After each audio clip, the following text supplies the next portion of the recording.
આજે દુનિયા માટે 14 ફેબ્રુઆરી એટલે પ્રેમનો દિવસ હશે, પણ ભારત માટે આ દિવસ દિલ ભારે કરી દે એવું છે।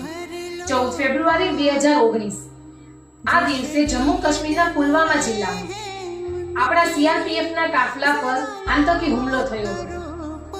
આ હુમલામાં ભારતે પોતાના 40 થી વધુ વીર જવાનો ગુમાવ્યા છે। કોઈ માટે આ વેલેન્ટાઇન્સ ડે હશે, પણ શહીદોના પરિવાર માટે આ દિવસ છે અવિસ્મરણીય દુઃખનો, અને સમગ્ર દેશ માટે આ દિવસ છે શ્રદ્ધાંજલિ। શહીદોના લોહીથી જ રંગાયેલ છે તિરંગામાં પ્રાણ, શહીદોના લોહીથી જ રંગાયેલ છે તિરંગામાં પ્રાણ, તેમના બલિદાનથી જ સજી રહ્યું છે આપણું હિન્દુસ્તાન। તેમણે પોતાનું જીવન દેશ માટે અર્પણ કર્યું, તેથી જ આપણે સુરક્ષિત શ્વાસ લઈ શકીએ છીએ। આવા દરેક શહીદોને મારા સતસત વંદન। તમારું બલિદાન ભારત ક્યારેય નહીં ભૂલી શકે। જય હિન્દ, જય જવાન।